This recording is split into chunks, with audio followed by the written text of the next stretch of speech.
उहाँको यो कमेन्ट मजाले पढ्नु होला, बुझ्नु होला, अनि चाहिँ कमेन्ट गर्नु होला। नबुझी नगर्नुहोस् है, नबोल्नुहोस् चाँडो, नलेख्नुहोस् चाँडो, हेर्नुहोस्, बुझ्नुहोस्, सोच्नुहोस् अनि मात्रै लेख्नुहोस् है। उहाँले भन्नुभएको एकदम सही हो। अहिले उहाँ कुलमान घिसिङ सर र हाम्रो हर्क सरको चाहिँ वार चलिरहेछ।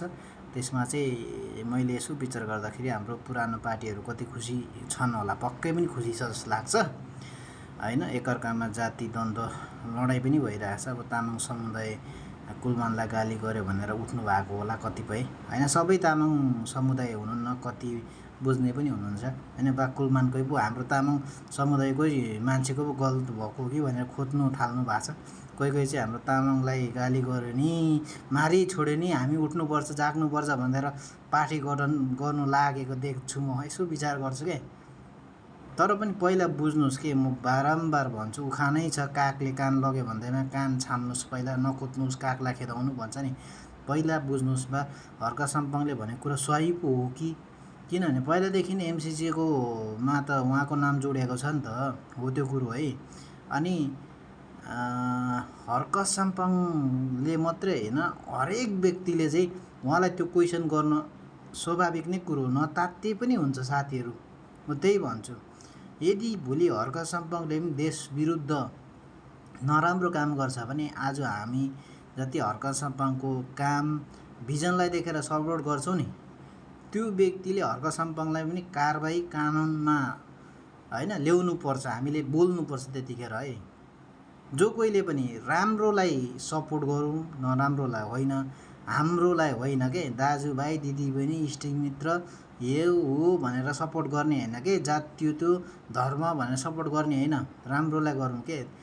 नेपाल देश गरिब हुनुको कारण यही हो, जनताले नचिनेर नछुटाउनु सकेर के, राम्रो या हाम्रो भनेर छुटाउन नसकेर अनि हाम्रोलाई मात्रै सहयोग भोट गरौँ, अनि त्यही हाम्रोले गर्दा माथि पुगिसकेपछि देश यस्तो भएको, जनताले नै बिगारेको पारा।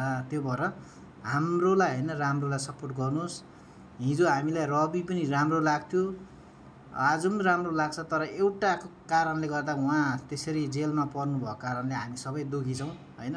पक्कै पनि केही कारणले गर्दाखेरि त्यस्तो भएको हो, या आफैले पनि त्यस्तो गर्नुभएको पनि हुनसक्छ हैन। अहिलेको समयमा आफूले आफूलाई विश्वास गर्ने जमाना छैन।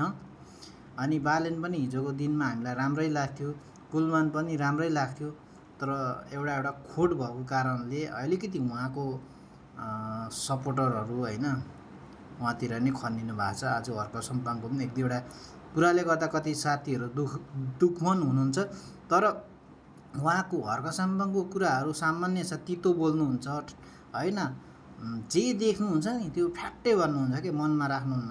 हुन त मान्छेलाई तितो चिज मन पर्दैन, मिठै मात्रै खोज्छ हैन।